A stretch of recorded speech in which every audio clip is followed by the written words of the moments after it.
Dear students, success has no shortcut, so be responsible, be sincere, and be creative. Students, learn from your mistakes and try to do your best. In last lecture, we studied that sound needs a material medium for its propagations from one place to the another. In the today lecture, we are going to study about some important terms related to the sound. Learning outcomes. After the completion of the today topic, students, you will be able to number one, define the various terms related to sound like amplitude, frequency, pitch, etc. Students, you will be able to define the terms like amplitude, frequency, pitch, and also able to state the meaning of these terms. Number two, differentiate between the following terms: A. Audible and inaudible sound. B. Infrasonic and ultrasonic sound. Students, you will be able to state the difference between audible and inaudible sound and also state the difference between infrasonic and ultrasonic sound after going through the lecture. We are going to discuss the first learning outcome, that is define the various terms related to sound like amplitude, frequency, pitch, etc. We know that every vibrating body produces a sound.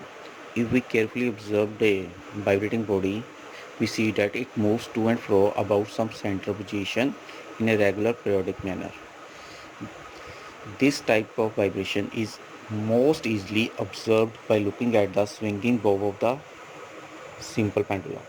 The swinging bob goes only up to a certain position on either side of the central position. As shown in the diagram below, A and C is the certain position on either side of the mean position B, and the distance between the AB or BC is the maximum displacement on either side of the central position B. After observing the motion of simple pendulum, we are going to define some important terms related to the sound. Number one, amplitude. It is a maximum displacement of a vibrating body on either side of its mean position. Its SI unit is meter. Number two, time period. It is time taken by the vibrating body to complete its one vibration. Its SI unit is second. Number three, frequency. It is the number of vibration completed by the vibrating body in 1 second. Its SI unit is hertz. Frequency is equal to number of vibration completed over time taken. Now relation between the frequency and time period. Frequency is equal to 1 over time period, or in case of the SI unit, hertz is equal to 1 over second.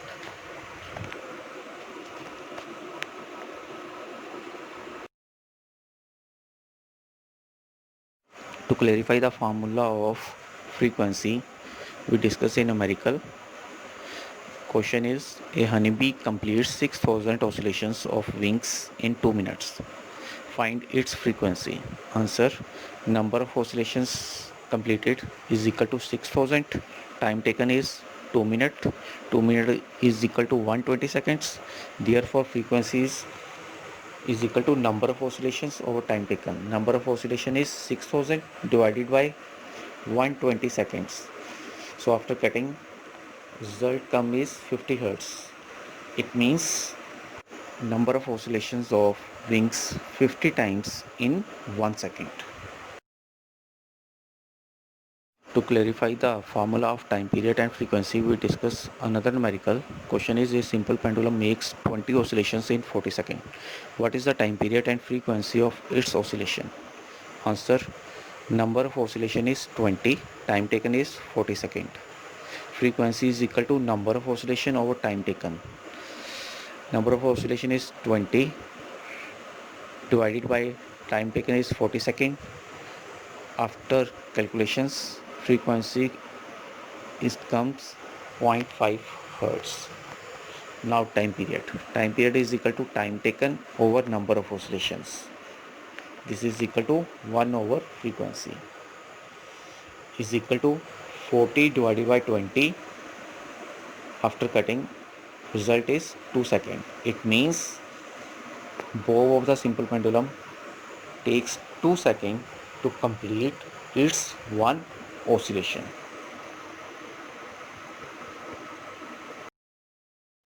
We are going to perform an activity which shows the pitch depends upon the frequency and loudness depend upon the amplitude. Pitch is the characteristic sound which enable us to distinguish between the sharp and flat sound. Pitch is inversely proportional to the vibrating length.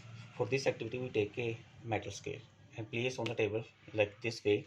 Small part is emerging out and hold the scale in this way. Only this part of the scale is vibrate. Now we push the scale downward. Now hear the sound. It is the sharp sound. Now we increase the length, vibrating length of the scale. Now sharpness of sound is decrease. Again increase the length.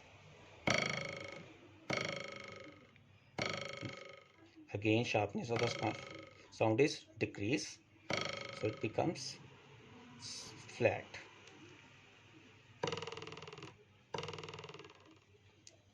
Again increase the length, observe the sound.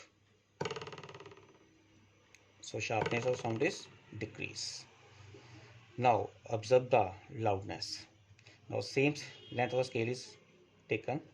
Now firstly we press the scale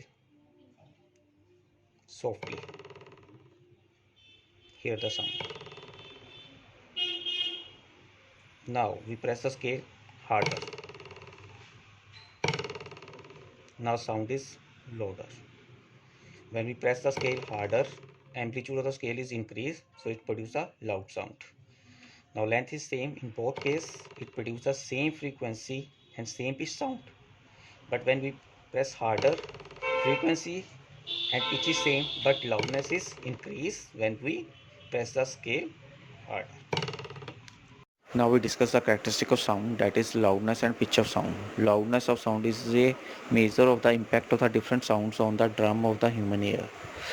It depends upon the sensitivity of the human ear. It means a louder sound has a less impact on the human ear which has a hearing problem. Loudness depends upon the amplitude of the vibrating body. If the amplitude of the vibrating body is more, then it produces a louder sound. Unit of loudness is bell and small unit of the loudness is decibel. 1 decibel is equal to 1 by 10 of bell. Pitch is the another characteristic sound which helps in differentiating a shrill sound from a flat sound. It depends upon the frequency of vibrating body. A higher pitched sound has a higher frequency, means it produces a shriller sound, while a lower pitched sound has a low frequency, it means it produces a flatter sound.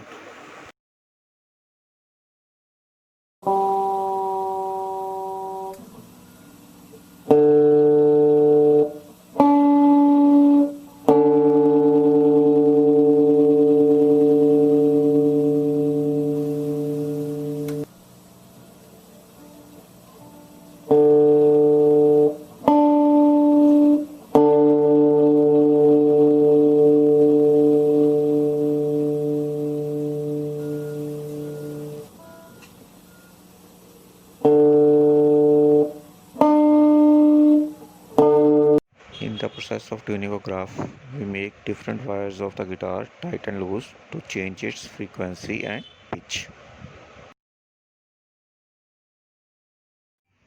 We are going to study the effect of the frequency on the pitch of sound. For this activity, we take a knitting needle and we rotate the backside of wheel of the bicycle with the high speed and touch the knitting needle with the wheel and observe the sound.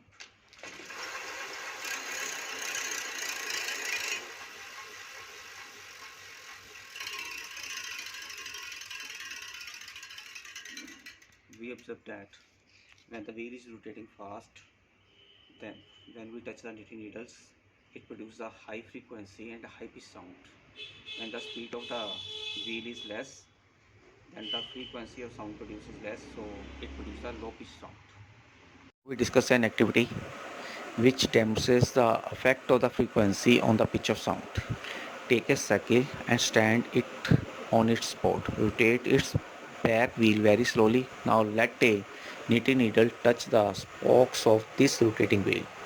We will hear a flat, that is low pitch sound. However, if the wheel is rotated fast, needle and spokes produce a shrill, that is a high pitch sound.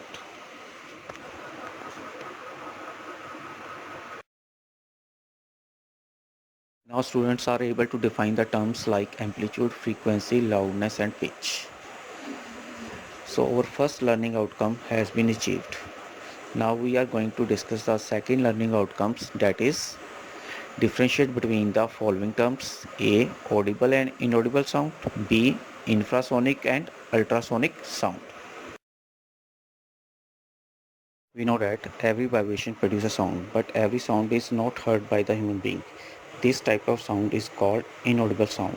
For example, when we strike the drum membranes lightly with a hammer, the sound produced by the drum is not loud enough, so this sound is not heard by us because such sound is inaudible sound. In the same way, sound produced by the oscillating pendulum is not heard by us. This is also a inaudible sound.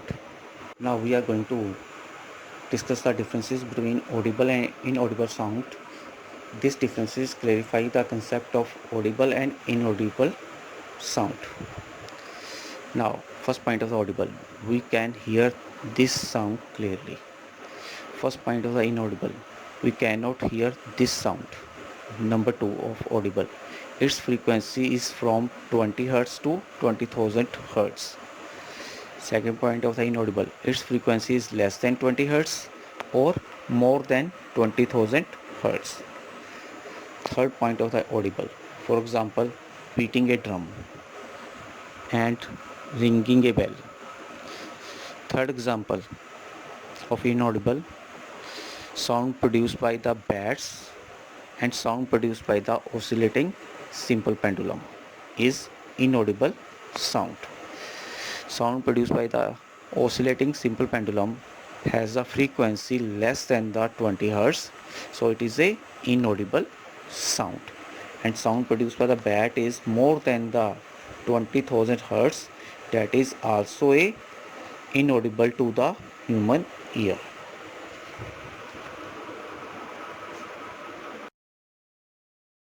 Inaudible sound further divided into the two forms, that is infrasonic sound and ultrasonic sound. To differentiate between them, we are going to discuss the differences between infrasonic sound and ultrasonic sound. First point of the infrasonic sound, its frequency is less than 20 Hz. It means object which produce the infrasonic sound, it vibrate less than 20 times in 1 second. Now first point of the ultrasonic sound, its frequency is above 20,000 Hz. It means object which produce the ultrasonic sound, it vibrate 20,000 times or more in 1 second. Number 2 of infrasonic sound. For example, sound produced by the whales, elephants, oscillating pendulums are infrasonic sound. Their frequency is less than 20 Hz. Now second point of the ultrasonic sound. For example, sound produced by the bats, dolphins, etc. are ultrasonic sound. That is, sound produced by them have the frequency more than 20,000 Hz. Now we are discuss a question related with the infrasonic sound. Question: why some animals get disturbed before an earthquake? Answer: earthquakes produce low frequency infrasound before the main shock waves are released. This sound heard by the some animals, so they run for searching a safe place before an earthquake. Uses of ultrasound. Ultrasound equipment produce the ultrasound which is used for study the internal organ of the human body. It is used for investigating and tracking the many medical problems in human beings. Number 2, police team use the special whistles called Pelton whistles which produce the high frequency ultrasound to train their dogs. This sound is heard by the dog but cannot hear by the human beings. Now students are able to differentiate between audible and inaudible sound and infrasonic and ultrasonic sound. So our second learning outcome has been achieved. Now you can see that all learning outcomes has been achieved. Thank you.